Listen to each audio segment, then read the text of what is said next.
All right, I think I got some good ones picked out here. There's the Arkells, a High Noon record, and Todd Rundgren. Maybe you know this one. Thick as a Brick from Jethro Tull. You know that one? This is one of my very favorite albums. In fact, my wife told me if we're going to get married, you never play Jethro Tull ever again. I sneak in every once. Beatles' White Album, Madonna, Like a Virgin.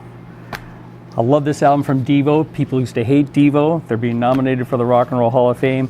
And the Rolling Stones. Maybe we'll look at this one later and see what's underneath the zipper here. Hi, I'm Paul Morris, and welcome to Niagara 411 Live. We're live from the Fiddler's Poorhouse in downtown St. Catharines. And they've asked me to do a show here. And I figured, well, what else can I talk about but music? Because music is my first love. We have some great guests lined up for you today. We have the owner of Mindbomb Records is going to be here on the show. Dave DeRocco is going to be part of our show today as well, too. He's part of the committee who's putting up something to pay tribute to Neil Peart.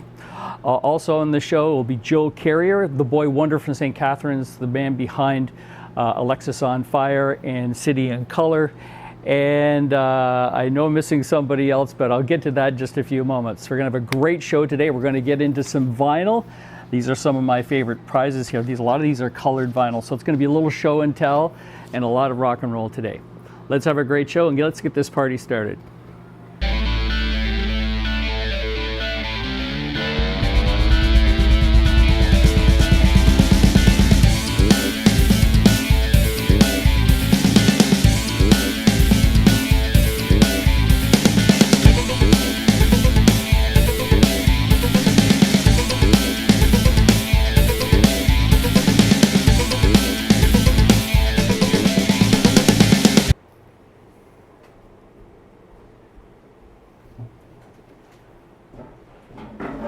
Hi everybody, I'm Paulie Morris, and you may know me from my days at 97.7 Hits FM, and the other day I got a phone call saying, hey listen, Lee is not going to be here today.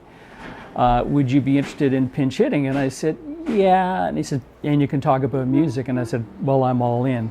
So I thought, you know, it's Niagara 411, we got to talk about local music here. And as I said off the top, you know, I wanted to touch upon a lot of the people that kind of defined music in this community. And I think we're going to start at the top with a discussion about Neil Peart, the great drummer from Rush, who grew up in the north end of St. Catharines in Port Dalhousie. There's a campaign to pay tribute to him with, well, we're not sure exactly what it's going to be. We're going to find out what the campaign is right now. It might be a statue, it might be a drum kit, it may be just a plaque. I'm not sure what they have in mind. The goal is to put it in Lakeside Park. So we're going to talk to Dave DeRocco behind all that. Also joining us here is about this huge thing that's going on in the music industry right now, Neil Young versus Spotify, where he challenged the streaming format. It's either me or Joe Rogan. And that has caused big waves in the music industry. We have Eric Alper, the media watcher, who is going to be joining us. Also on the show, Chris Charkowy, who is the owner and manager of Mindbomb Records, one of the best record stores in the Niagara region, let alone Southern Ontario. We're going to have him in here as well. And we're going to finally finish things off with Mr. Joel Carriere. Joel is the manager of Dynalone Records, or the owner of Dynalone Records and Bedlam Management, and he's the guy that really got the careers of Alexis on Fire and City in Color and many, many other bands. He's going to be joining us on the show a little bit later on. I thought we might just start with a whole bunch of stuff that's going on here in the Niagara region as we're crawling out of COVID, which has been a real difficult time, as all the concert halls and the ability of, you know, performing artists to get on stages has been, you know, been very, very difficult. They've had to resort to all kinds of other things like live streams like we're doing right now. And, you know, we all know that live music is a real, you know, you need to be playing in front of an audience. Playing to a camera is a completely different thing. However, there are signs that live music is coming back.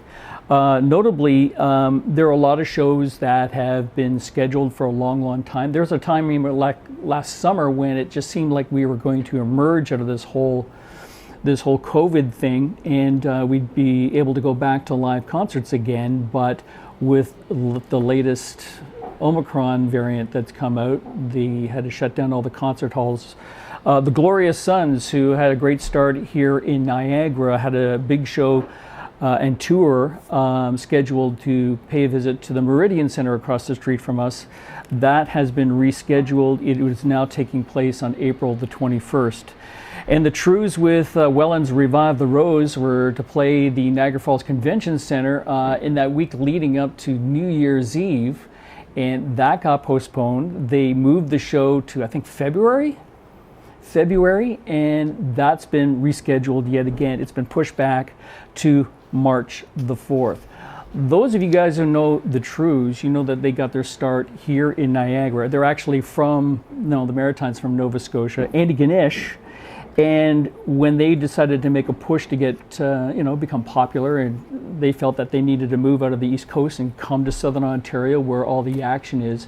So they set up camp at a house in Niagara Falls on Main Street, very close to where all the casinos are right now. And the title of their first album was called The House of Ill Fame. It was named after, is the nickname that they gave for the house where all the band lived and hung out and wrote all the great songs that made up their first two records. I drove by there the other day, and the house has been boarded up, and it seems like it's going to be set up for sale, and I bet demolishing and another casino or something like that. So the House of Ill Fame may have seen its last days. And finally, just came out this morning, the complete list of the 2022 Rock and Roll Hall of Fame nominees. And it's always a contentious issue. Every year this comes up. I'm about to read the list to you, but it always seems to be of an issue. Why are they going into the Rock and Roll Hall of Fame? The old traditional definition of rock and roll was, bands that had bass, drums, and guitar. The Beatles, the Stones, those types of artists. But when it came to, hip hop and R&B and even country artists, some people said, they don't belong in the Rock and Roll Hall of Fame. But it depends upon what your definition of the whole thing. Conveniently, what they did years ago, it says, there is the Rock and Roll Hall of Fame. Rock is all of those bands, that I mentioned, the Beatles, the Stones, drums, bass, guitar, that typical format. But the roll part of it were all the other offshoots that spun off of rock and roll, and that makes it a little bit more inclusive. Should Madonna be in the Rock and Roll Hall of Fame? Well, we can spend a lot of time arguing that. But let's take a look at the new list that just came out of the Rock and Roll Hall of Fame nominees for this coming year. Paulie, you're on a great flow here. So nice to have you hosting the program. Up here on the screen, I threw up the current standings. So maybe we can just go top to bottom on the screen. So we see Pat Benatar at the top. Yeah, so this is the new nominees, and fans are allowed to go in and vote for their favorites. And already the voting is opened up, and at the top is Pat Benatar, followed by Dolly Parton. I know Dolly she's country, but she is such a giant in the music industry. I'm surprised that she's not been in there. I mean, Johnny Cash is in there, for instance, but Dolly Parton's not. She's number 2 right now. Duran Duran is number 3. Eminem, his first year is on the ballot. He's been nominated, or he's at the top of the voting here, and Eurythmics come in at number 5. I think there are 5 that are allowed. What happens is the top 5 are moved on to the second ballot, where it's given to a committee who look not only at these nominees, but a much larger group, and they select. Now, it's easy to be skeptical that say that, well, they'll just pick whoever they feel should go in there. There are people in there that don't deserve to be in there, or I don't know who the hell those people are. Why did they pick them? They're picking all their favorites and stuff like that. Fans have been allowed to vote for about the last 10 years, and it's really kind of opened things up. Rush were nominated in their first year, and the response was overwhelming that the Hall of Fame couldn't deny that they shouldn't be in there. Also on the ballot here, you'll see Lionel Richie. Kevin, you got to help me out why he's on the ballot, but that's okay. What do you mean, why is Lionel there? I'm surprised Lionel's not already in. I'm not the biggest Lionel Richie fan, but if you look at the body of work, both with the Commodores and then as a solo artist, then you tie into that all the songwriting that he's done for other artists. Yep. How is Lionel not a slam dunk? I'm surprised the fans have him as low as they do there in 6th, but you know what I mean? It's the Rock and Roll Hall of Fame, and it's pretty much the who's who of music history. But Lionel Richie's, I'll tell you this, Paul. All Night Long comes on, I stop what I'm doing. Really? That's one of yours, eh? I don't know that I can say that for any song by the Eurythmics. You know, Here Comes the Rain. Oh, see, now whatever. there we differ a little bit, but I get it. That's it. When it comes to the Rock and Roll Hall of Fame or any of these award shows, be they the Grammys or the Oscars or anything like that, it's very, very subjective. That goes without saying. Music is a very subjective subject, and I will acknowledge that Lionel Richie has sold millions of records, and that's probably why he's on this list. I always kind of look at Hall of Fame entries, no matter what it is, be it sports or be it the arts, that I'm looking for innovators, somebody who changed things, that there were these moments that the audience, the public kind of went, wow, what is that? And there's no doubt that Lionel Richie, as a solo artist with the Commodores, had those moments. I guess that's why he's in, right? Let's take a look at the rest of this list really quickly here. Judas Priest, a lot of people say, what? But in the metal community, they were integral. Carly Simon, Rage Against the Machine, Devo, Dionne Warwick, that's a fun one. A Tribe Called Quest, Kate Bush, the New York Dolls, Beck, and the MC5 and Fela Kuti. So, you know what? I could sit here and tell you how important each of those artists is, qualify why these names are on the list, and probably why all 15 could be in the Rock and Roll Hall of Fame, but they only pick 5. Paulie, tell me who MC5 is. The MC5... I saw somebody yesterday lobbying for MC5, and I honestly, of all the 15 artists, they're the ones that I've literally never heard of. Okay. The MC5 are out of Detroit.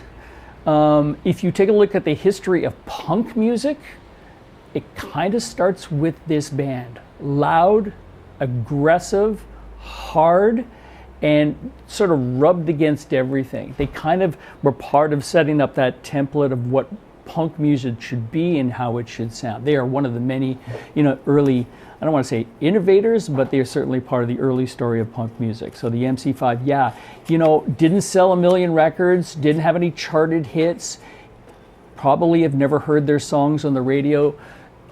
So why are they going in is because they were so important to punk music, and I don't want to call them a founding father, but in a sense they were part of one of the important waves of rock music through all the years. So now, what I'm happy to see, Lee, what I'm happy to see, Paul, is that the crowds and the fans are getting behind Eminem. Somebody from my generation, Eminem was absolutely a musical influence, and you talk about people that changed the course. He changed the rap game with his rhyming, with his styles, with his crossover into pop music, his music videos. The sound was very poppy for what was happening at the time. So I think it's really cool because you could see that a lot of times maybe the rock and roll purists, right, would shun any of the hip hop people saying, no, they don't belong. But to see Eminem there up in the top 5 makes me proud of the people. Yeah, he deserves to be there. I mean, he upsets a lot of people. He's a controversial figure, but his art, his rhymes, his poetry, he really was different from the whole thing. I mean, he came out of a school, he was, Dr. Dre was the guy that shepherded him in, and yet unlocked a lot of things and refined his style, and as you said, made it commercial. That was something that was really interesting. We talked about the Beastie Boys and Eminem. It's interesting that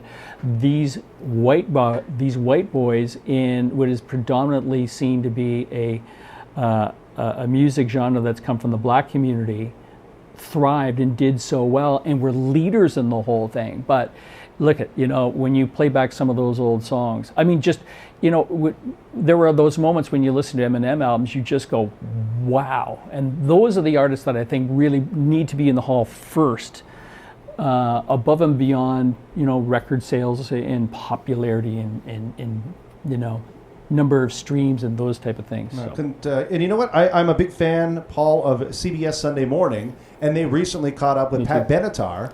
And one thing I didn't know about Pat Benatar is that she's been married to her collaborator, husband, guitarist for like 40 years. Yeah, Neil Giraldo is the guy. And they just seem like a lovely couple. Yeah, they are. And I had no idea how groundbreaking Pat Benatar was in her day. So it's cool to see her at the top of the list because Pat Benatar to me is one of those names, kind of like an also-ran. Oh yeah, that's a Pat Benatar song. All right, cool. But then you look at what she was in the moment. and she was far more significant than Yeah, that. sometimes it goes beyond the recordings themselves. It's what they represented, who they were in the moment, and she was one of those very brave female singers in the pop world that redefined pop music, and just, you know, she was cool. She was cool, you know, like Stevie Nicks got in a couple of years ago, and quite frankly, you know, I don't think she sings very well. I mean, that shouldn't be a deterrent. That's not a... No, but I think it was strange because Stevie Nicks is in as Fleetwood Mac, and now she's one of these artists that's in both in a group and as a solo artist. Like, I think maybe Tina Turner's on that list. Tina Turner's in that list as well, too. But I look at Stevie Nicks as a solo artist, and I'm right aligned with you. I'm going, really? You know, really? She had that much of an impact? I mean, those were good songs, you know. We're not talking about Rhiannon and Landslide. We're talking about Stand Back and Edge of 17 and those things that she had, Stop Dragging My Heart Around, those songs that she had as a solo artist. And, like, they're really good, but I don't think those records eclipsed anything that she did with Fleetwood Mac. I don't think the world changed because, you know, I'm not here to tear down artists that are in there. That's pointless because these artists mean so much to so many people, and there's no doubt about it. Hey, listen, what am I doing, you know? I'm doing nothing, and they continue to make people happy with their music and the performances, so enough of me tearing them down. I'm just going to stop you there and just kind of reset the show. I want to remind everybody that the show is wide open. If any of you want to come on, maybe you want to ask Paul a question, maybe in listening to Paul for so many years, maybe you were involved in Rock Search or anything like that, any of the Hits FM staples, there is a Zoom link right there in the post. You can click on it and come onto the show at any time and have a one-on-one with Paul and ask him your questions. We are going to get to some guests. We've got Dave DeRocco here in the green room. Get to him in maybe 2 or 3 minutes. But Paul, throughout the show, I think we want to look at some of these from the archives. Oh, okay. So tell us what's going on. Well, these are... This is me with Garth Brooks. I worked at Hits FM, the rock station down the street, but I had a chance to meet a lot of musicians in my years there. And when I met Garth Brooks, Kevin, I probably spent 20 minutes talking to him. I probably had heard 2 Garth Brooks songs before I had met him that day. He was the most genuine person in the entire world. It was just the most... Yeah, he's one of the greats, and of course, so here you are with Green Day. Green Day, yes, that was when it's a backstage at the Air Canada Centre. Yes, after the American Idiot record was out, it was a gold record presentation, and there you see Billy Joe, and there's Siobhan Morris, and other members of the industry that are in that picture there. So, yeah, these things take place before or after shows. I think you may have seen them in other things. This is the 2 of the guys from Def Leppard, Viv Savage and Phil Collen on the right-hand side of me there. Are you serious? There's a guy in Def Leppard named Phil Collen? Phil Collen, yeah, Collen. Yeah, he heard lots about that. He's the lead guitar player in the band. And oh, by the way, that's my really bad hair. You know, everybody had bad hair. And I have to defend that. I said we all had bad hair. So, the skullet, yes. Now, Paulie, you're talking about Rock and Roll Hall of Fame. Def Leppard's in the Rock and Roll Hall of Fame, and during their induction ceremony, I'm sure you saw it. They absolutely killed. Yeah, they were amazing. They're great. I mean, they're still sharp. They still tour, and you know, to survive in the music business, you have to really keep it up. You have to practice. You don't take your gifts for granted, and those guys never gave up. Here's ZZ Top, Billy Gibbons, the late Dusty Hill there in the middle, and if you scroll over a little bit further, you'll see there he is right there with his hand on his hip.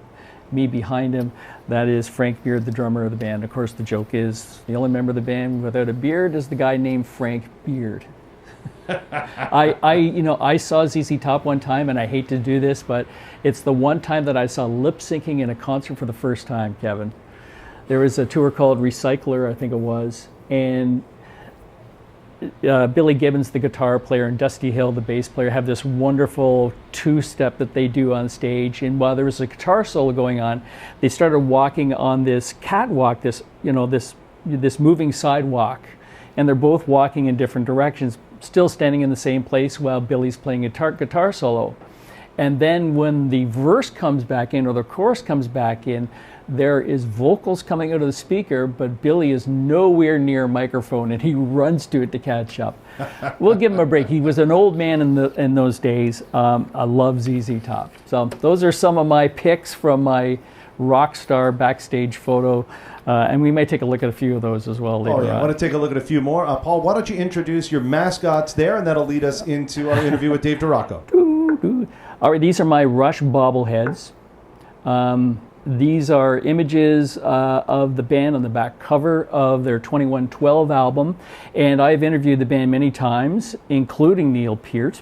And when I did my interviews, I took these to them and had the band sign them. I had Getty and Alex sign their bums, and Neil Peart I had signed it's on the back here, the bass. You can't see this on camera, but I had him sign the bass. So you can buy these online, probably at any marketplace or anything like that, but you can't get them autographed like I have. So I dropped Neil Peart this morning, and there's a little chip out of his hair here. I feel terrible about it, and some of you are going, "Oh, you can't drop Neil Peart." It just happened. The bobblehead's a little loose, so it went flying across the floor.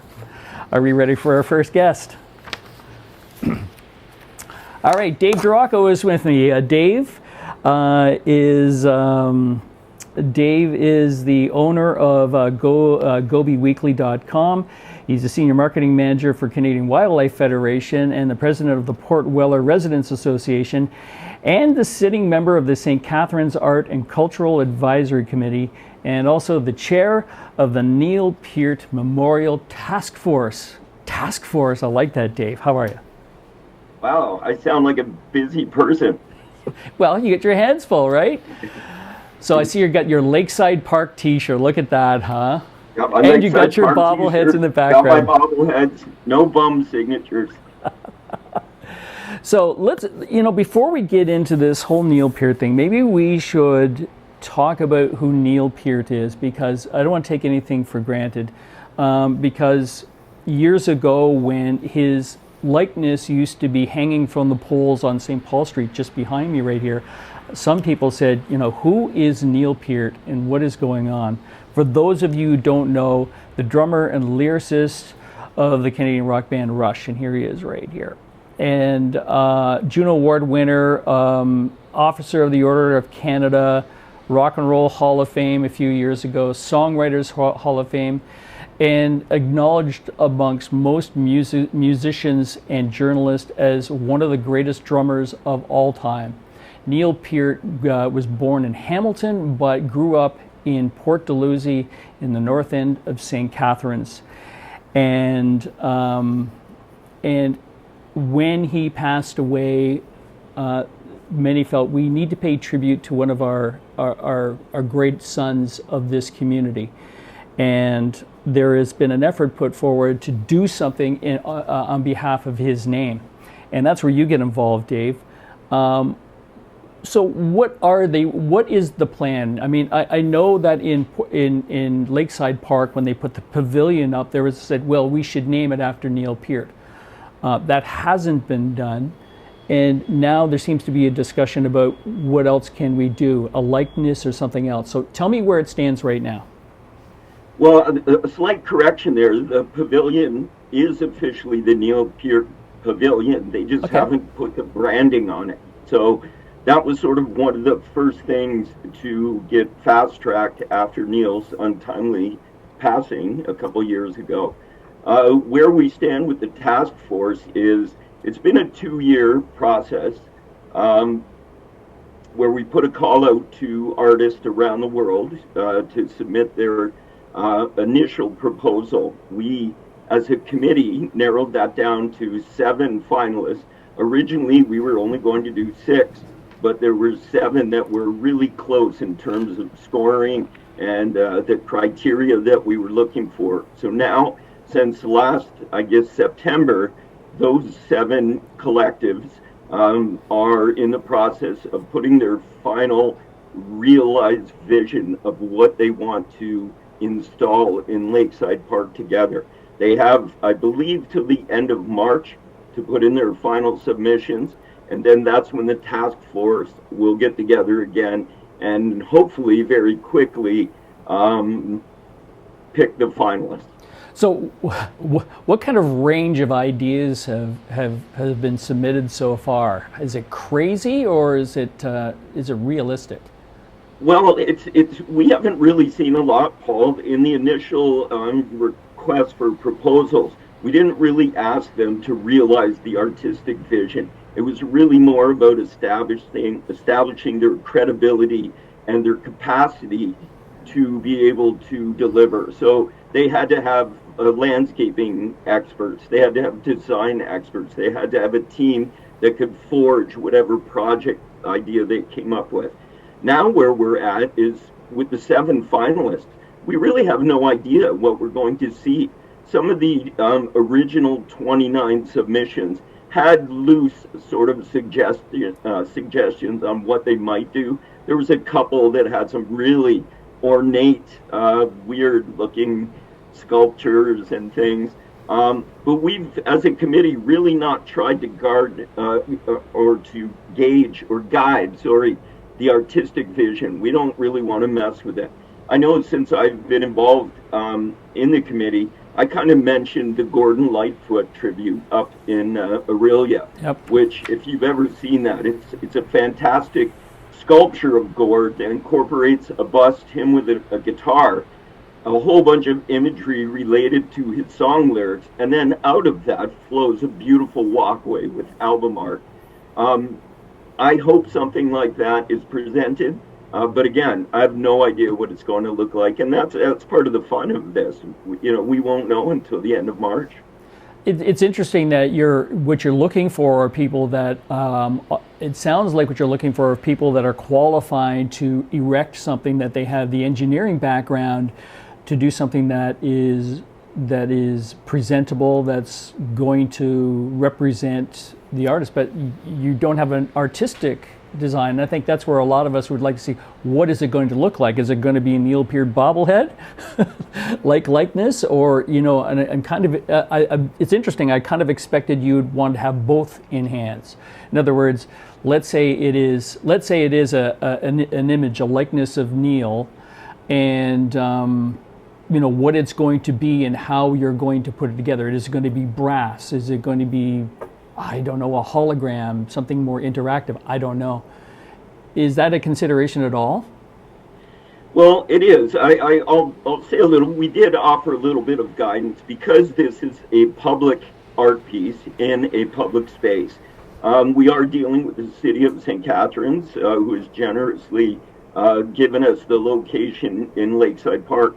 The one thing that they have freedom, the artist groups have freedom, is we haven't narrowed down to one specific location. So if you're walking into the park and you see the pavilion, the artist can install to the left of that, out towards the pier, and the right. So because of that, we don't know if the artists are going to incorporate full use of this space. When it comes to the design, we just gave them some parameters about what needs to be reflected in the piece. They had to be aware and cognizant of Neil the musician, revered around the world, Neil the lyricist, Neil the author, Neil the philanthropist. Right. So we want them to do their best, and whatever the design is, we definitely want it to be closer to the heart of who Neil is as a person. I see what you did there. What kind of a footprint do you have for whatever this is going to be? Well, I don't have the actual space, but we do have the potential for that, whatever the art piece winds up being, to be significant structure to the left of the pavilion, okay. Which, as a committee and the city, thought this would also be a great backdrop for. We know fans from around the world are going to come. We know they're going to take pictures and promote St. Catharines. So what better way to be in Lakeside Park with willow trees and Lake Ontario and a beautiful pier behind you, right? Just to to share that sort of beautiful space with the world. Right. In my mind, I would hope that somewhere in this, incorporated in some way, are the lyrics to that song, Lakeside Park. For those of you not fans, Neil wrote a song that showed up on their Caress of Steel album earlier in their career that probably for fans around the world didn't mean anything other than a reminiscence of growing up in his hometown, and fires on the beach and drinking on the pier and by the lighthouse and fireworks on the May 24th weekend. They're all in this song, and the setting is perfect, Lakeside Park, but you would hope that somewhere that gets in there. I hope that somebody is creative and puts all those things. Look, there's Neil. Neil still has family in St. Catharines in Port Dalhousie, and when I interviewed him years ago, he still was coming back to town and keeping in touch with everything that was going on in St. Catharines, even though his home was down in California. I'm kind of curious if the family have had any input into this whole thing. Do they have a say in the final product? They definitely have been involved. There's someone who's representing the family on our task force, so they do get the information back.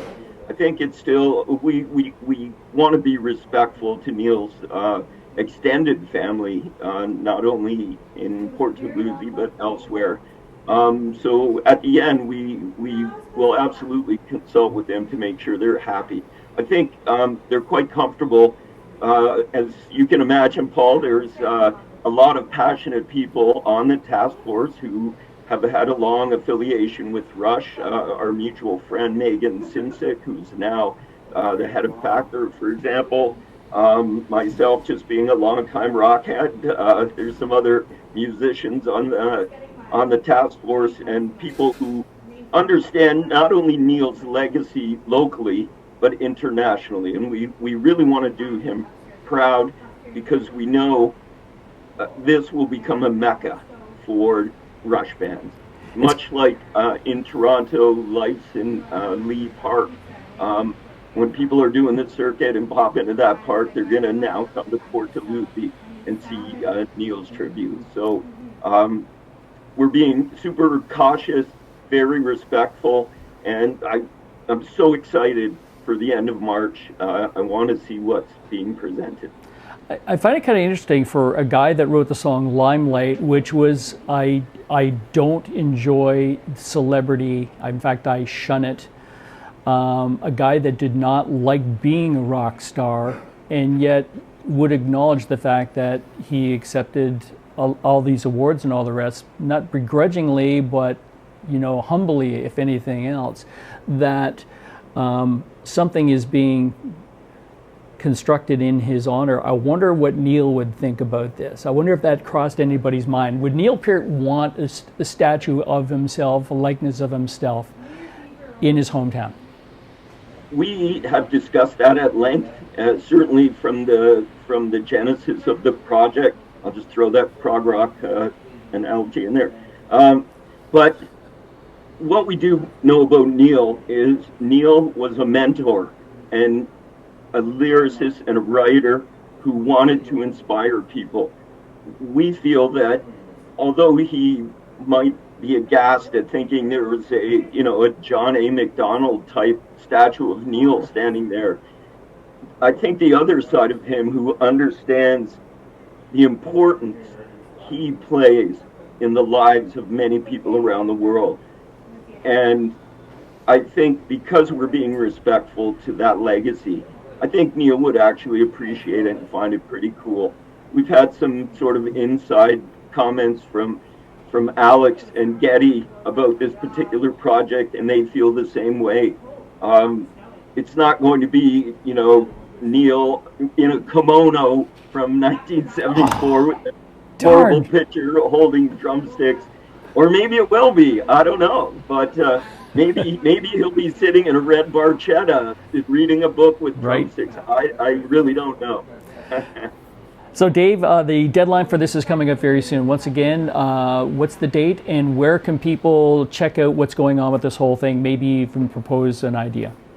Yeah, well, the important thing is at the end of March, all the submissions will be in. The committee will then make a decision and then it's shovels in the ground as soon as we can. But there's one caveat to that. We have to raise $1 million.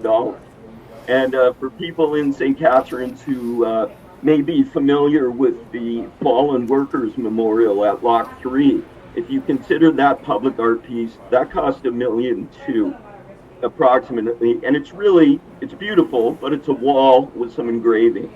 I don't know the intricacies of the art that we're going to be submitted, but we'll definitely spend that $1 million. We also have to consider the landscaping, the security, the ongoing maintenance, lighting. Right. So all that is built into the project. So as soon as we know, I know the portal has been open since September. It is stcatharines.ca/Neil Peart. You can go on there and make a donation. It's tax deductible. You'll get a receipt. But until we raise those funds, we're on hold. So that's going to be the critical step. I think once they see it, the money will come. Thanks, Dave, very much. I'm really excited. I can hardly wait to see this thing. It's been a long time coming, man. All right. Cheers.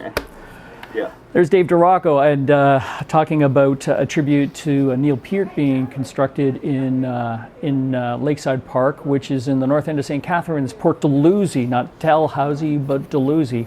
You know, there's some great stories that Neil has told. You can find them online. He wrote a story for the St. Catharines Standard, which I believe you can still find if you do a search online through your browser. It's called A Port Boy Story, and he tells how, what it was like growing up in St. Catharines and where he worked and going to Lakeport High School and all of those things, his first bands. In fact, behind me here at the Fiddler's Poorhouse in downtown St. Catharines on St. Paul Street is where Neil took his very first drum lesson. I don't have the address here exactly, but it was right across the street where it all first started for Neil Peart. So that's why this is really important for the hometown. Paulie, in your travels, how many times did you get to meet Neil and the guys from Rush? Okay, the guys from Rush, so there's Alex, Getty, many times. Neil, rarely. He did one radio interview, and he did it with me, and that was really, really exciting, but he doesn't like doing interviews with the media. He changed that later on. He opened things up, but he's shy. And I thought it's important because he is the lyricist of the band, the world's greatest drummer, and part of this dynamic of these three musicians that work so well. But I did get a chance. I've seen them many, many times, and they're fun. They're really fun guys, I'm really looking forward to whatever Dave and the group can put together. Rush fans worldwide descend on Lakeside Park to just get a little sampling of Neil. And a little sampling of the lifeblood of Rush, for us to memorialize him in a way that would just give the people what they want. To a certain degree, I know, and Dave's saying they're being very respectful of the family and Neil and this and that, but at a certain point, the fans want something. Let's give them something. Yeah, exactly. And, that may not mean there's a lot of people that don't like this group, or why should we recognize this person? I think we could go on and hear about his credentials and what he's done for so many people around the world, for people here in the local community. So Neil Peart, I can hardly wait to see what they have in store for him. Now, Paulie, we're going to talk to Eric Alper, media guru, music guru, in just a couple of minutes. Until we do that, though, we're still going through kind of your Rolodex of photos. And I mean, no bigger musical star than this guy. Slash. So tell us about this picture. This is when Guns N' Roses, I don't want to say broke up. It was that long, almost 20-year period when Axl was no longer recording with Guns N' Roses. Guns N' Roses, Axl Rose, Essentially, he fired all the band and hired other musicians, and during that year Slash continued on as a solo artist, and I interviewed him in Hamilton for this, and my hair's bad, my jeans are bad, look at that, but Slash, no, move over to the other guy, please, yes, coolest guy in the world, humble, sweet, and just brilliant, absolutely a brilliant, talented musician. He was one of those musicians that really kick-started rock and roll back in the late 1980s and gave it new life, just the way he was playing. Although a classic rock guitarist, he was different. So we have Eric Alper. We're going to talk to Eric Alper. Eric is a publicist, a music commentator. He says he's a shameless idealist, and you can probably see Eric everywhere on television. He's often called upon to talk about all kinds of issues going on in the music industry. And today I wanted to tap on Eric to talk about Spotify and the standoff between Neil Young and Spotify, which has kind of erupted into something huge in the industry. Hey, Eric, how are you? Good, man. What's going on? It's so good to see you. It's so good to see your face. It's good to hear your voice. It's just good to be in your presence. Well, I love talking about music. Tons. And do you really? And we don't get a chance to yak. So what experience do you have, Paul, to talk about music? Really? Like, what are your credentials? You know what my credentials are? I was a kid who grew up when I grew up and was in my bedroom, I dreamed of all the stuff I was able to do. And over my years of being in radio, I got to see and meet all my music heroes. Yeah, and that's a shame. And when it was all done, I said, it was like the greatest thing in the world. So all those things I met, I didn't get to meet all my heroes, but I met a lot of them. Well, I get to meet one right now, Paul, because you're one of my heroes. Stop it. It's good to be here. Ever met Neil Young before? I have. I've met him a couple of times. Yeah. Great guy. Everybody's nice. Everybody's nice when you work with them. Everybody's nice if you kind of figure out what is going on in their head and maybe what kind of a day that they're having. If it's 5 o'clock in the afternoon after 6 straight hours of media, they're a little bit tired, but most people are. Yeah. So I have, when I meet some of these people backstage, and we've been showing some of my pictures from my files of me with really bad hair, Eric, meeting guys like Slash and stuff like that. I was always of the mind, particularly after a concert, that they just want to go home, and yet they had, they've got to do this because this is what you do. Is you meet the media, you meet fans and stuff like that, and yet they've always been gracious in doing it. And that's when I met Neil Young backstage at Cops Coliseum, and he was just that. He didn't need to meet me, he didn't owe me anything, but he was gracious enough to do it. So, yeah. Well, apparently and allegedly, I don't have proof of this, so don't quote me on it.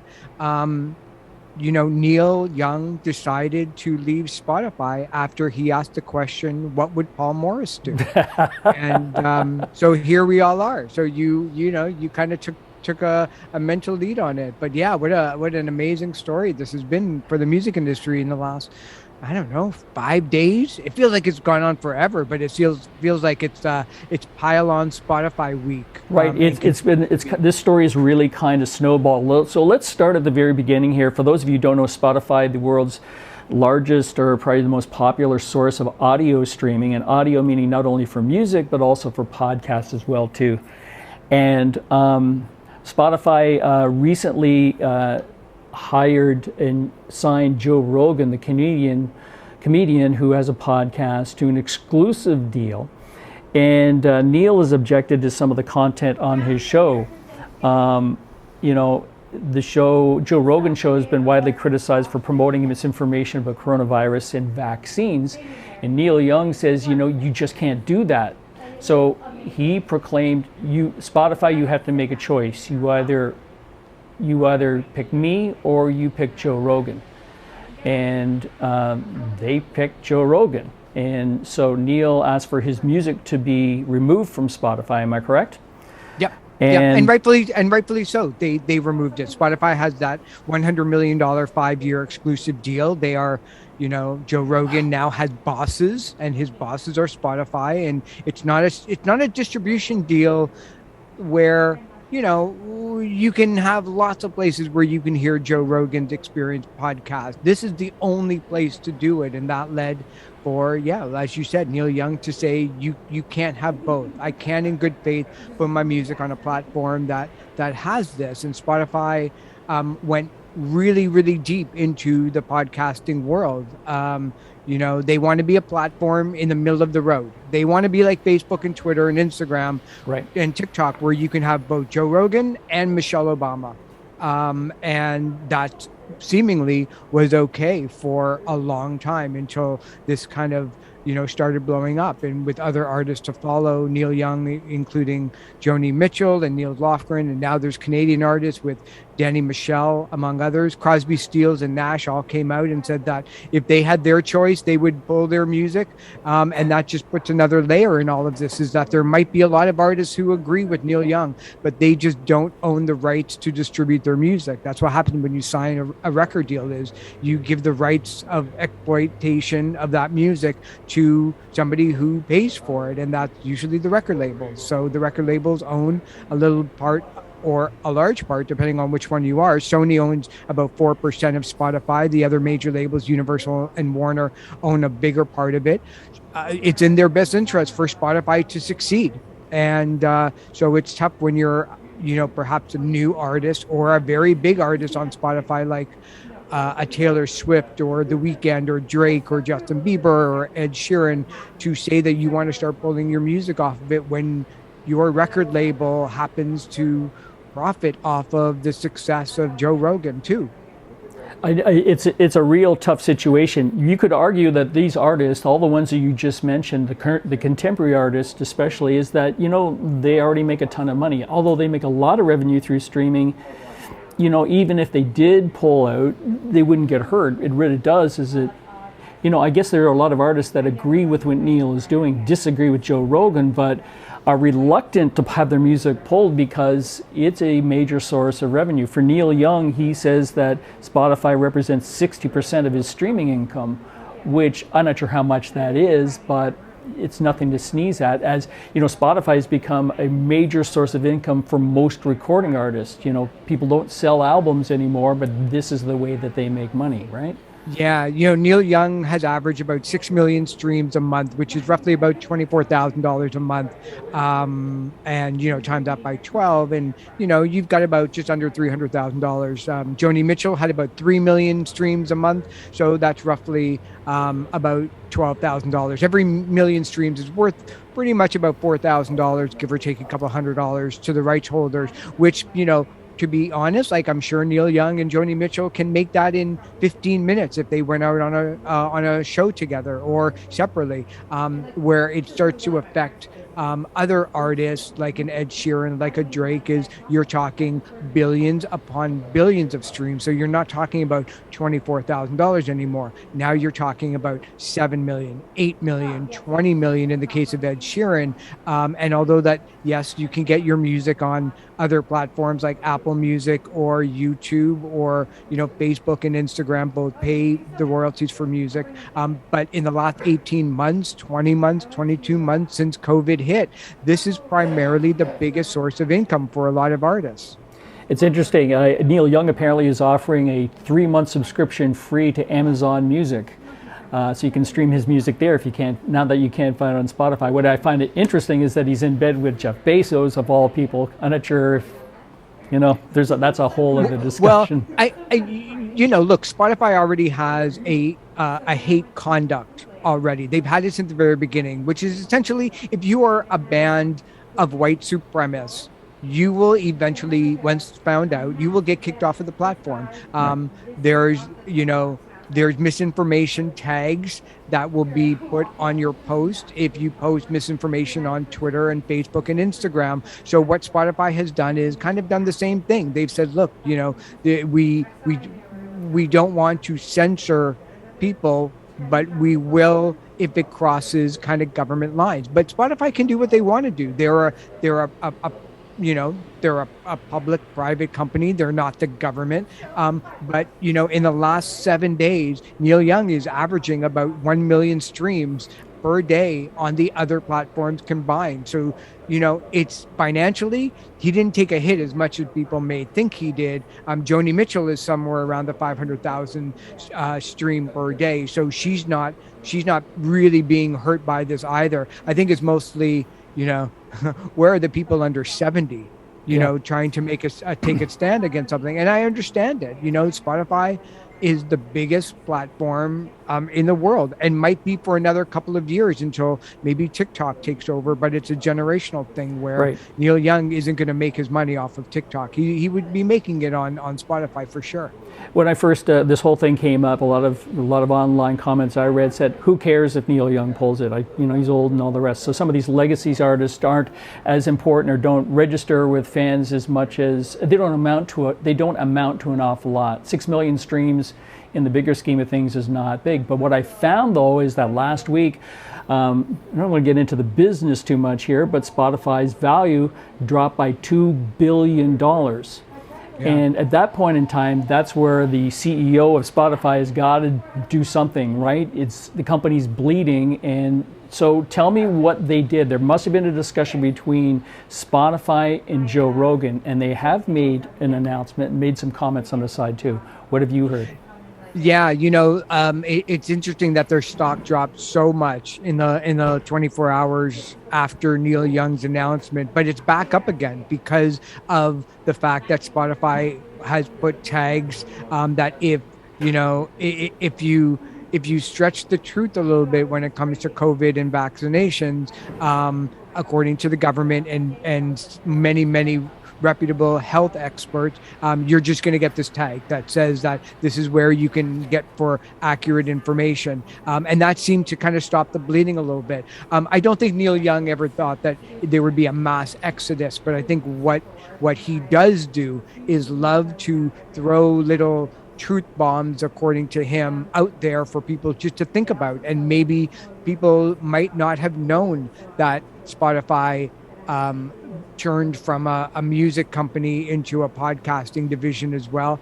And maybe if it just gets a couple of more people to rethink about how specifically Joe Rogan conducts himself and has guests on the show. But look, Joe Rogan is just, if you were to ask Joe Rogan, I'm sure that he would be blown away that the power that he has now. This is a guy from like News Talk, television show, and MMA commentator. He started his podcast off as just a bunch of dudes smoking dope, right, and shooting the breeze, and now he thinks it's important to have somebody like an Alex Jones or Jordan Peterson on there as the other point of view. And while I respect that, I think that what the last 18 months have shown is that there's a lot of ignorant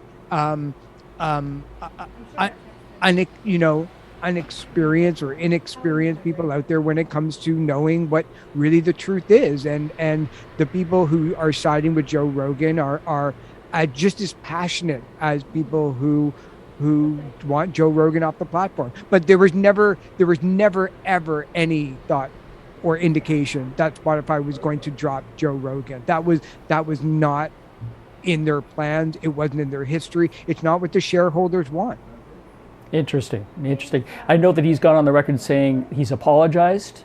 He claims that he's a Neil Young fan. Everybody's a Neil Young fan. I mean, in other words, I like some of his songs is how I'm a real big fan. But, what Neil did is nothing unusual. He's been standing and, pushing against all these type of things for so many years. And so this one coming up was just like, that's just another ballsy move by Neil Young. So where does it go where do you think it goes from here, I think you're going to see a little bit of smatterings from Canadian artists pulling their music if they have the opportunity to. I think, you might see a couple of other artists leave the platform. We've seen India Ari, who is an R&B artist, pull her music off of the platform, but she said it has everything to do with the lack of money that Spotify pays an artist in relation to the tens of millions of dollars that Daniel Ek, the owner of Spotify and the creator of Spotify,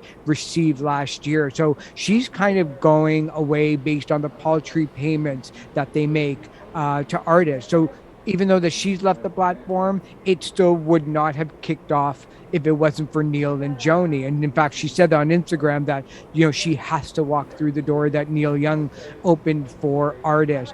Danny Michel has come out, and Stephen Fearing, a folk artist here in Canada, have both come out and said that they have remove their music. Many artists probably may not have the ability to do it. If people are looking for Taylor Swift to make that move, they might be waiting a long time, because even Taylor Swift doesn't even own, a great majority of her master recording releases. Yeah, I was wondering about Neil with the deal that he did recently, where he sold off his catalog. I know he has 50% control, but you know what? That's for another day. Eric, thank you so much for joining us. Great to see you, man. All right, great to see you too. That's Eric Alper, and you can find him online on every social media platform, and it's great to talk to him. Here's the hard thing for me, is that I really do agree with Neil Young is doing. I have Spotify on my phone, and I've been looking at it, and I wonder, do I unplug? This is where it's really, really hard for me to make a decision. Should I make that move? Because I'm lucky I have access to other music streaming services, that I could go to instead of, and make that statement. As the weeks go on here, we're going to see what the numbers are going to add up. Are subscribers going to start unplugging from the format because of what's taken place? It's interesting. This has really created a snowball. It may be Neil Young, a legacy artist with a limited number of streams, but it's really turning into something huge. Hey, Paulie, we're going to get Chris Charkowy from Mindbomb Records in about 5 minutes. Great. Talk about resurgence of vinyl and maybe CDs as well. While you're talking about it, though, and we're going through the Rolodex of Paulie's photos, here you are with Neil, 96 Cops Coliseum. Yeah. There's Neil right there. Yep. And he like when Eric and I were talking, he's like, look, what happened to me that day? It's tough looking back on old photos, but there's Neil, looking very much the rock star, 96 Cops Coliseum. Yep. Tell us about this photo. Where are you? Looks like you're in one of the dressing rooms. Yeah, it's one of the dressing rooms. They just try to find places in the bowels of all these arenas for people to assemble, and you can see the hooks. It was, the Junior B hockey team may have been there earlier that afternoon, and when they do media things, is they kind of create a couple of spaces for the artists to come in. We all get in there together, and then you wait. And then there's Neil's going to be here in 2 minutes, and then he comes in and goes around the room and shakes hands. He's usually introduced, or usually they introduce artists to all the people that are involved, and they're usually congenial. And like I mentioned earlier, sometimes I always assume is that this person really doesn't want to be here. You want to be a fanboy and you want to talk about music in a big kind of way, but I know this guy just played for 2.5 hours at blistering volume. He just wants to go home, So, but he was gracious that day, and they usually are really, really sweet, So. Now here, you want to talk about the who's who of rock and roll, and I know you've got a long history with these guys. So your hair's a little shorter, but these guys here, just the gods. Metallica in the middle, you see the drummer Lars Ulrich. There's and then there's a couple of Canadian media people there. Steve Cody to the right hand side of him, but there's Lars. I've interviewed him many times. In fact, perhaps my favorite interview that of all the people I've spoken with, he was the best. Actually, just prior to their last studio record, I met with him in Toronto and did a 45-minute interview, and what was great is he didn't want to stop. We were having this wonderful conversation. He was willing to talk about his kids and everyday mundane type of things as well, and talking about all business, Metallica and rock and roll. Fascinating group. If you actually go, look at this, AC/DC Cops. Yes, that's in there. The guy there with the beret on, that is Brian Johnson, the lead singer of AC/DC. Yeah, me in the background behind him, a couple of prize winners to the left-hand side, and a former all-night or evening personality at Hits. That's the Bird. That's the Bird right there? That's the Bird, yeah. He's got the hair for it. He ended up going to the States. He got his green card, and I think he got a pictorial in Playgirl magazine. There you go. There's Angus Young, the mighty Angus Young. I want to see, there was one that I scrolled by here, which I think was black and white, not this one. Oh, there's Lenny Kravitz. Yep. At the Rivoli at 91. Paulie, this is the who's who of, we were talking earlier, the Rock and Roll Hall of Fame. Yeah. Yeah, Gabriel, there we go. I wanted to get to Aerosmith. So I'm usually there's Aerosmith. Sorry, did I skip by somebody you wanted yeah, to... you go back to I just wanted to talk about the Peter Gabriel thing. That was the same day that in the afternoon I met Garth Brooks. You saw that picture earlier. And then in the evening there was a special dinner for Peter Gabriel. He was launching his new record at the time. And he was making ways around the room, and I'm talking to somebody off to the side, and they said, Paul, can I introduce Peter Gabriel to you? And I looked at him, and he's larger than life, and my jaw just hit the ground, and I was gobsmacked. I did not know what to say. But usually when you go into these things, you kind of think, well, what am I going to say to them? What am I going to say to What am I going to say to Peter Gabriel? And he totally caught me off guard. I was dumbfounded. He is a legend. He's a huge icon for me. It was a real pleasure to meet him. So, all right, it's time to move on. We've had a great show. It's Paulie Morris here. We're talking about music, and joining me, the guy that's got my dream job. Chris Charkowy is the owner and manager of Mindbomb Records, which is a great record store around the corner from us here on 27 James Street in St. Catharines. Chris, how are you, man? How are you? I'm great, man. So you have my dream job.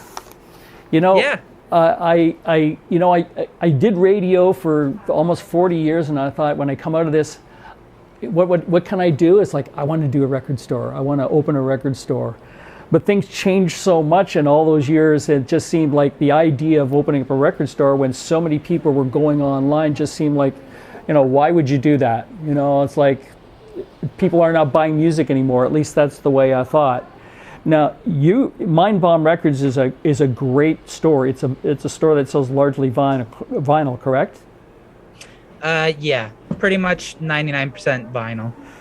I want to ask you. I talked about what I hope would be an opportunity for me to work in a record store. What was it like? What was in your mind when you started doing this? Like, what's your background? Where did you get started?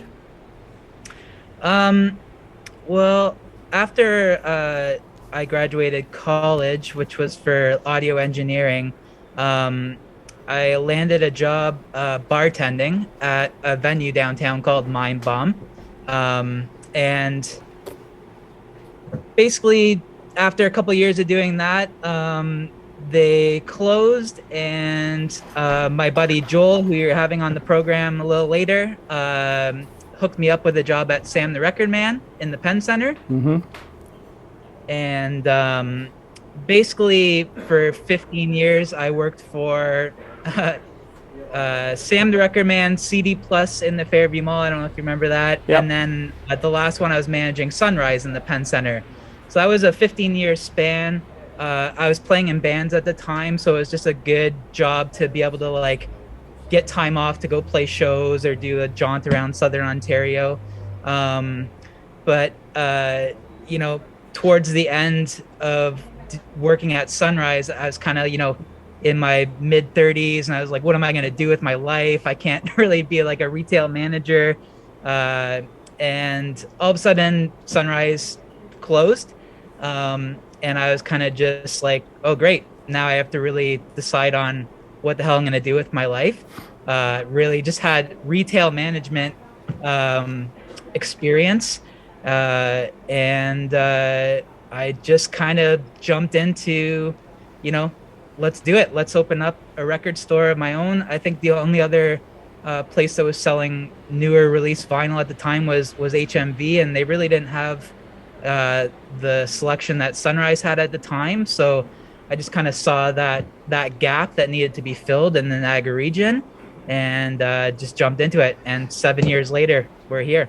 It's interesting you say that gap, because what sets your store apart from the others, like the names that you mentioned, Sam's and Sunrise and all the rest, is that they tend to represent kind of like the middle of the road type, even though they have sections, sometimes well curated sections.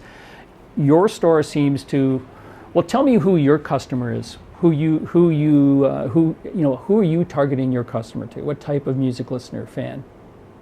Honestly, I don't target to anyone. I think the fact that we have a wide arrangement of different genres, I kind of just have a little bit of everything. I think, this year is going to be the 15th year anniversary for the Record Store Day events. And, so I've kind of seen vinyl sales grow every year for 15 years. And it kind of started out the first handful of years being, the middle-aged guys, kind of more male geared. But now, I have a lot more female customers, a lot younger people getting into it. People that probably didn't even grow up collecting CDs. They've just been streaming. So it's just like across the board. And I notice it every kind of holiday season that how many different people are kind of getting on board with it. Whether it's like someone's wife kind of getting their husband's turntable going again, or a parent buying their kid a turntable. And yeah, it's crazy, man. It's like, and it could be like a 14-year-old kid.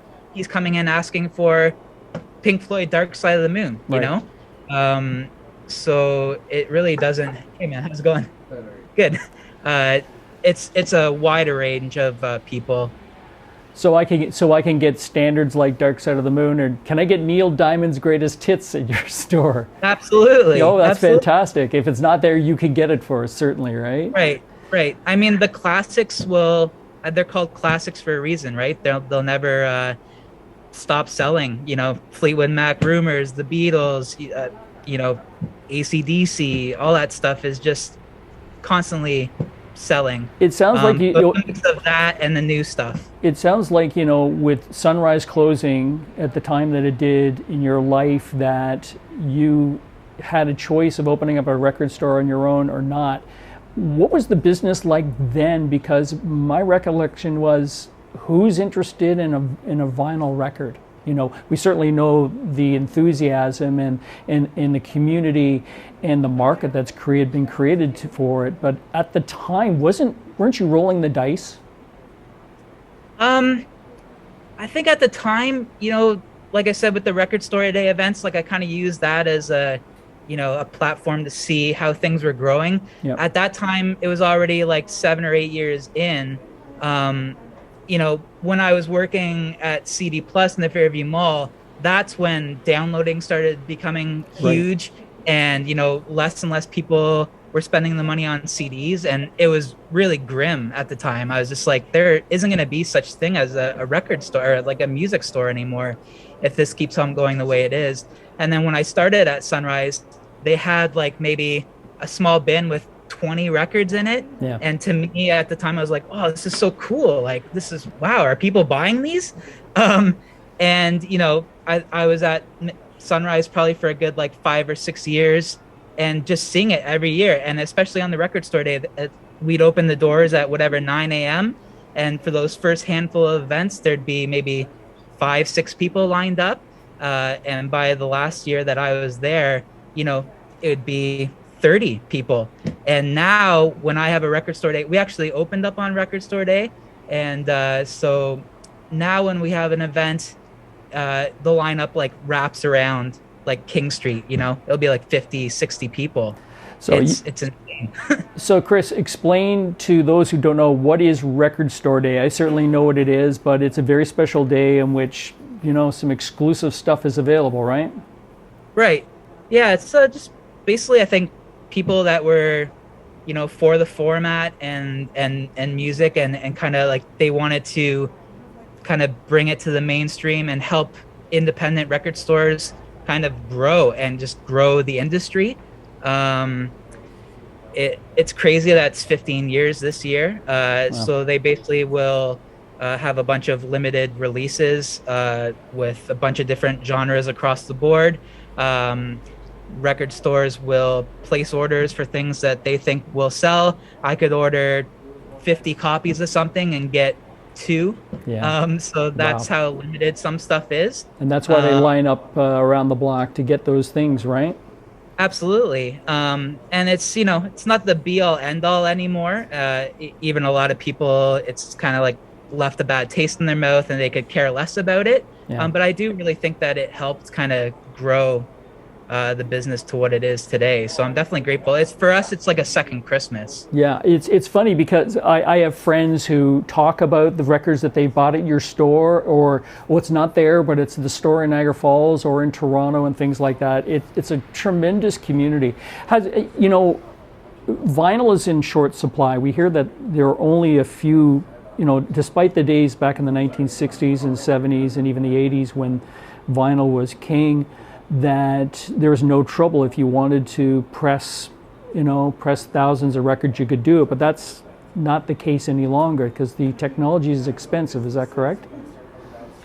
Yeah, I mean, I think from day one, it's always been pretty tough. In the earlier days, everyone was just kind of using the older machines, which, only certain people knew the art of pressing a record.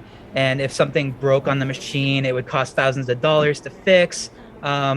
Nowadays, they've built newer machines, automated. There are a lot more pressing plants, but the bottom line is there's not enough. Yeah. So with it growing in popularity, to fuel the demand, there should be more pressing plants and lacquer plants opening, but there hasn't been. So right now, from what I've heard, the pressing plants are a good 10, 11 months behind schedule. Wow, that's crazy.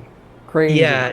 So it's really tough for an artist to actually have their vinyl record ready to go by the time they're ready to release it digitally and on CD. A lot of the times now you'll see that stuff drop and then the vinyl comes half a year later. Right. Really, I think the only way to solve it is for the majors to finally get on board and open up their own facilities to take off, the weight of everything else. I think a lot of people, you probably heard about the whole Adele debacle. Yep. She pressed 500,000 copies of her newest record, which dropped right before Christmas, conveniently. And when an artist does something like that, how is a pressing plant's not going to turn that kind of business away? Nope. So everyone else kind of takes a back seat, and it just kind of pushes everything. And now, places like Walmart and Target and stuff are jumping on board, and they're going to ask for big orders as well. Mm-hmm. So it's really unfortunate, especially for smaller bands. There's a band called Turnstile. Their album was super hyped up. We brought in almost 20 copies, sold through them over the weekend, and that was back in September, and I still have not gotten their record back in stock. Oh boy, that's really unfortunate. All hats off to Adele. I get it, but you're absolutely right. It does get in the way of everybody else. We got to close really quickly. I got to ask you a question because people who have record collections like to brag. How many albums do you have in your collection, and what is the jewel? What is the one that you would pull out to show me if you could? Oh man. Well, for vinyl, I listen to everything, but I like collecting more like jazz records and world music and stuff. I just find it more interesting, and I like the vibe of playing that kind of music on a record player. Yeah.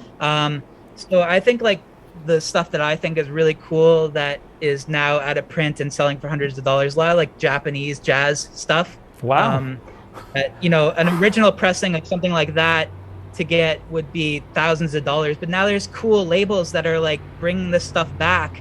But even with it coming in, it's I could have a press from 2 years ago. It's kind of gone, and they're flipping them for hundreds of dollars online and stuff. So that's kind of, and then some of my favorite bands that I liked as when I was younger, getting those records in and having those those mean the most to me. Yeah, that's great. Chris, thank you so much for talking with us. You have to go Thanks, to Mindbomb Records on James Street here in St. Catharines. Thanks, bud. Take care, man. Peace. Take care. What's interesting is talking about those jazz records. Jeff Healey, the rhythm and blues rock guitarist, we know of him for songs like See the Light and stuff like that. His other careers, though, his greatest love was not rock and roll and blues, it was actually jazz. He's a horn player. And Jeff actually had apparently the largest collection of jazz 78s in the world. It's something I never knew about. And when he comes and when you get to know him, he's talking about his latest project and his shows coming out and tours and all the business thing about. But his true love is when he goes home, he listens to jazz, and was curating this library of jazz 78s. Absolutely fascinating. I had the pleasure of introducing his jazz combo ensemble when they played up at Brock University. And the first thing you're expecting when you say, here's Jeff Healey, is he's going to crank his guitar, but instead he picks up his horn in a way it was a brilliant and refreshing evening. Wow. Very cool. So Paul, seeing a record store owner and curator finding love in Japanese jazz.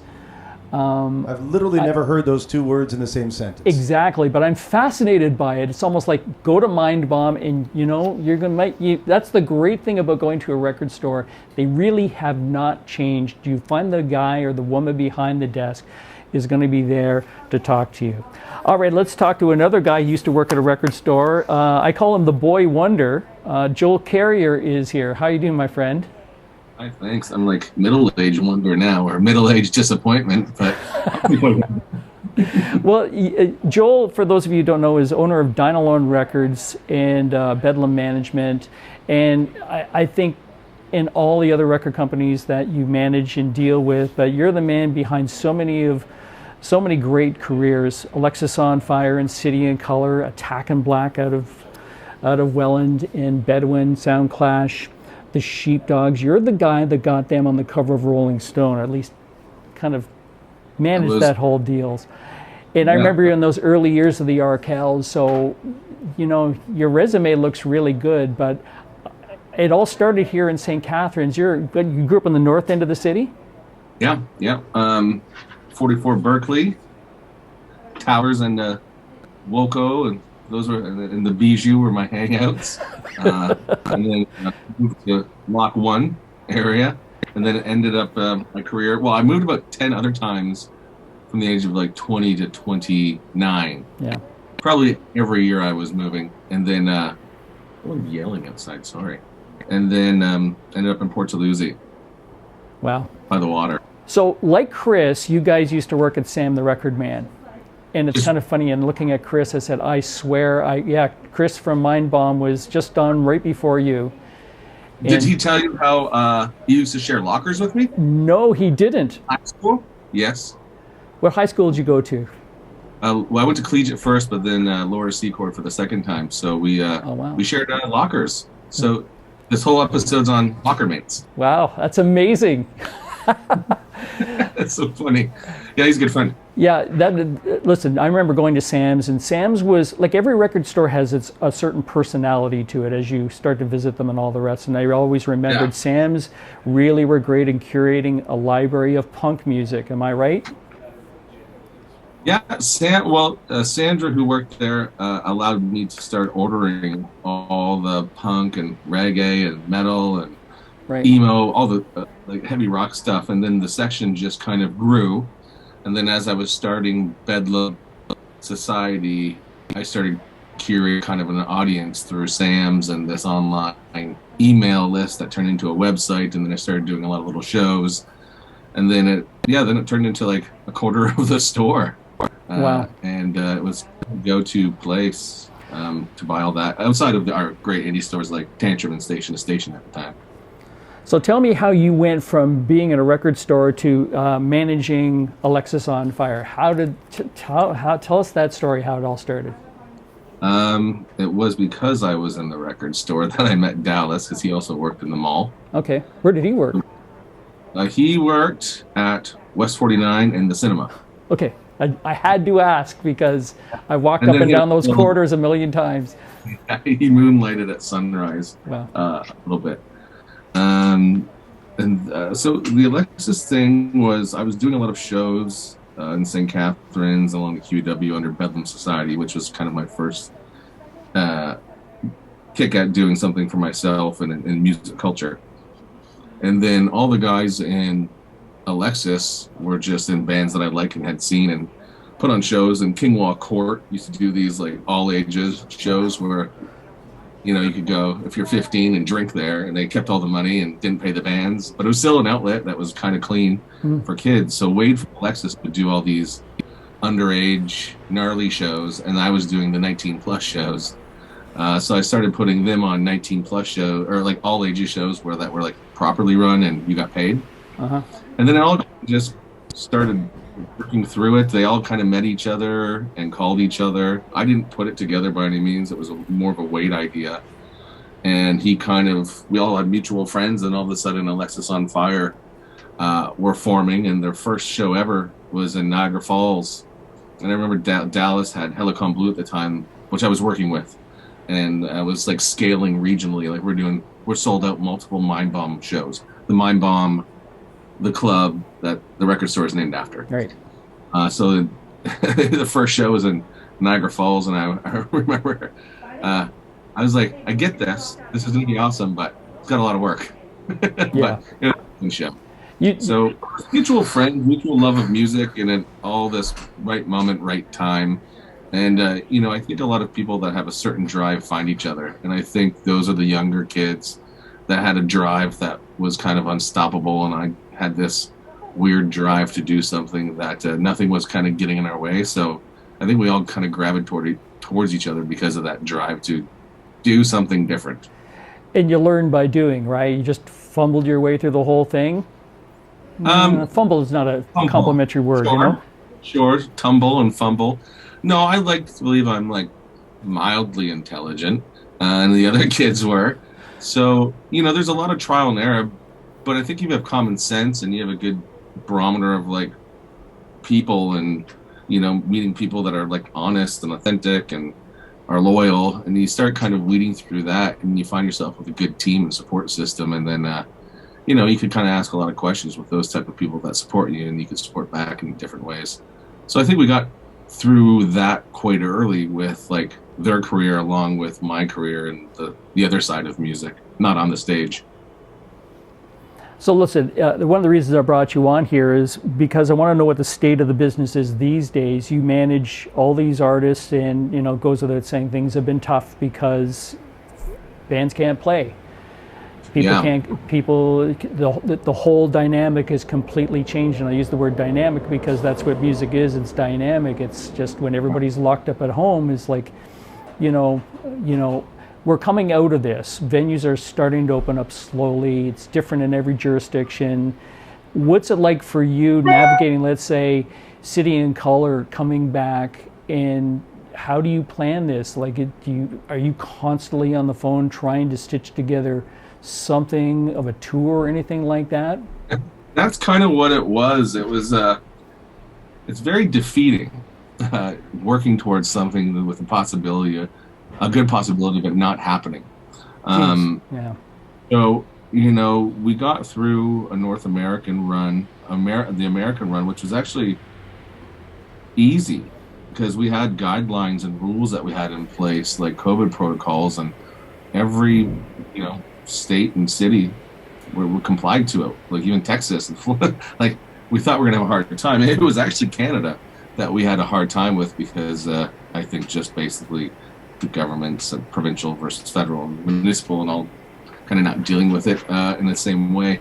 So we had a hard time dealing with venues in Canada. We thought we were gonna have to cancel some of our tours in Canada, and it just like a week out before our first show, we're like, oh, I don't know, shows were have to cancel. It just started working, but then COVID started chasing us, and then everyone started getting COVID, and they were tight and locked down.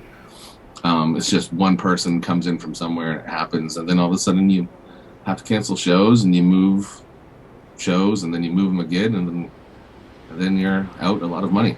And just like morally defeated. Like we tried to do these City and Color shows in Southern Ontario. And it started initially as a Molson Amp show. And it was going to be sometimes our first record anniversary. And it was also going to be the first time anyone walked on that stage as a solo artist, acoustic guitar with no band. And we were looking to sell it out. I think we sold like 3/4 of the room in the first on sale. So we're like, all right, this is exciting. We're going to break a record. We're going to be the first. And then COVID. And then they wanted us to do these multiple shows at Molson Amp that were like a third capacity, and it just it didn't feel intimate enough for like what Dallas was doing with an acoustic guitar. You need a full room. Yeah. Like I think Feulled and some other bands went and did the third capacity because they're a little bit more energetic than City and Color, so it can lend itself to that. And then we moved to Massey Hall. Then we, did 5 nights at Massey. We're looking at doing a couple other ones and super enthusiastic about that. Then COVID hit, and then we moved, and then COVID, and then we just had to cancel outright. And it was just very frustrating because there's a lot of moving pieces when you're on the road. It's not just go. It's like everyone from the labels, publicists, agents, promoters, the concessions. Like there's so many people involved. Right. So it's like really unfortunate when you have to like move stuff and cancel stuff, not just for, us professionally, but even everyone involved. You just know like everyone's having a hard go right now. So when you can bring any kind of joy or a job to a city or anywhere, you feel good about yourself. So yeah, it's been really difficult. Like I don't know if I answered the specific question. I think I went somewhere specific, but managing the COVID thing, like our first week on the record label side, because we didn't know what was happening. At first, you just, it's time off and it's going to be a week or two. Right. And we immediately started closing down exterior warehouses, looking at all the fat we needed to trim for our company, not employee-wise, but just like warehousing, overstock, all this crazy stuff. And it was like, all right, we have time. Like, let's not waste it. Let's just trim this out to like a really strong D2C, direct-to-consumer business. And then my main floor, which used to be offices, turned into warehousing and a full shipping receiving. And then I hired like 3 other people to run that during COVID. And we kind of shifted putting our record store, because as we said, I worked at a record store. I like record stores still. So we have one in our office. And then putting that online, not just about Dine Alone, but you could go buy Broken Social Scene and you could go buy Ministry and other bands' merch. And so we kind of pivoted to an online, just strengthening our online. So we're coming out of this. Mm-hmm. And do you think it would be easy to say that everything is going to return to normal? It'd be really easy to say that. Just, once the restrictions are gone, everybody will flock back. Do you think that might happen? Do you think people are going to file in? Do you think we'll be packed into Massey Hall to see City and Color play 5 nights? I think someday. I don't know how it. I don't know. I just, we had that glimmer of hope in the fall, summer, like leading the fall, and we're going to shows again, and they lifted, and everyone was going mental. Yeah. December was a blur, and it was fun, but it still wasn't normal. It felt like we were just giving this moment. So I don't know if it's similarly gonna go back to that in May or April, where everything starts to go mental and fun again. I hope so. I do. So. I think we're pretty resilient, and I don't know what a new norm looks like. I think like shaking strangers' hands it's not gonna happen anymore, and giving random people hugs. Yeah. Like that. But I wonder if we will see the return of the festival. Will we all be in a field one day doing that again, or is that something that just is not feasible at this point in time? It could probably be doing that more than going to indoor shows during the summer months. Interesting. Yeah. Like I'm working on an outdoor concert series in St. Catharines this summer, just to bring something exciting back. So I'm pretty enthusiastic about that. And then I just know, when Molson Amp was open, even though it was only a third capacity, people did have a good time. It wasn't meant for City and Color to do it, but people that went to those shows were like, "I'm back. This is amazing." Yeah. So there is a need to connect. I think there's a need. I thought some of the digital content that was being released, the live stuff, I was never really enjoying it. Yeah. The produced stuff was pretty cool. Like some of that produced, like the Alice in Chains special and stuff, but it doesn't replace going and drinking beers and meeting people and that feeling the music and the environment. I think certain clubs and certain environments lend itself to as part of the audience and the show. Yeah. So, I guess you could watch it on online in a nice hotel or something. Yeah. But I do believe we're going to get back to it. I think we have to. It's depressing. It's tough. It's tough. And all the restaurants and everything closing down, and even my industry. there's all new people, and I don't know where half of them went because they're just out of jobs. So it's pretty wild. Well, here's hoping it gets back real soon. Joel, thanks a million, man. Appreciate this. Okay, no problem. Cheers. Later. So it's interesting, yeah. We take it for granted that these, our favorite artists are, doing okay. That maybe they made something out of this time off. It's a watershed moment to write songs and all the rest. But I think Joel there's two things. The thing is that how music connects us all. That it is far more dynamic than just a song and a performance. And then there's all these people that are connected behind those artists to support them. It affects the people in the warehouse, let alone those people that are involved with the recording or the live performance as well too. So yeah, I think it's all going to come back. I will jump into the pit the moment that it's on, that it's open. I hope it comes sooner, but I got a feeling it's going to be like everything else. It's going to be one of these gradual kind of steps. I mean, he talked about the simplicity of shaking a stranger's hand, that he doesn't see that doing it. And what if you're standing shoulder to shoulder with some guy and he's spilling beer on you or something, like exactly, Kevin, get the horns, that that in the moment rock and roll music experience. There's nothing like going to see an artist. It's funny, I went and saw John Mayer one day. I don't know how I got these tickets. I went and saw John Mayer, and I've seen John Mayer, good show. He's a really good show. And Shawn Mendes actually stepped out and played a song on the show. Very cool. So I'm in the nosebleeds, and these two women behind me are having the time of their lives. Well, I mean, John Mayer concert, it's 95% women. It is. But the guy's cool. The guy's can play guitar. He's personally, there's other issues there, but we won't get into that. But these women behind me are losing it. They're having a great time. And I'm enjoying this because they're having fun. And then there's that moment which they spill their beer right on my head and down my back. It's like one of these real freezing experience. And I loved it. I loved every minute of it. I said, it's kind of gross and all the rest and inconvenient. And I just laughed. I said, this is what I love about going to a live show, is that you're going to get beaten up and pushed around sometimes. But well, Paulie, I hope you loved coming to our live show. I loved having you. I thought you might get beaten up and pushed around, but you didn't, man. This is seriously a lot of fun. I enjoyed all the guests. I love the reminiscing. I love talking about the future. I love talking about what's happening right now in the music industry. It was all so cool. Just to put kind of a bow on this thing, right above me here, want to thank people so much. A million views. That was 1 million views of this program, Niagara 411 Live, in 2021.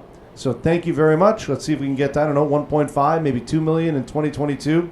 Who knows? And a big thank you to our sponsor, Gail Gaspar, our title sponsor. Also, Carlo and the gang over at Performance Heating and Air. Thank you very much.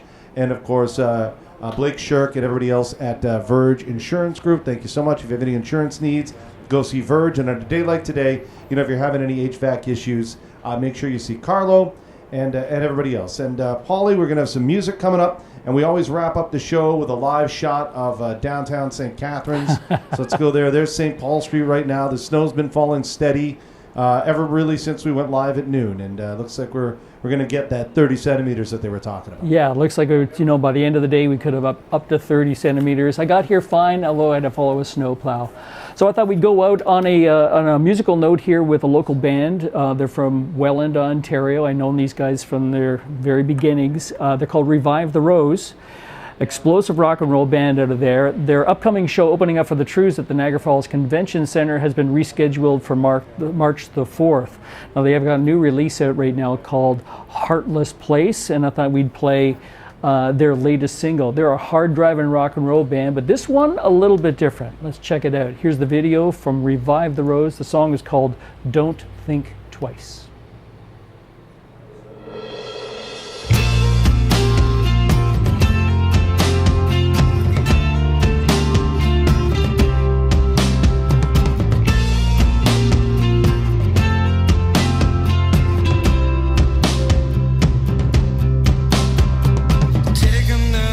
From your bottle, you won't face it today. Tomorrow's gonna be a new problem that you'll chase chase away.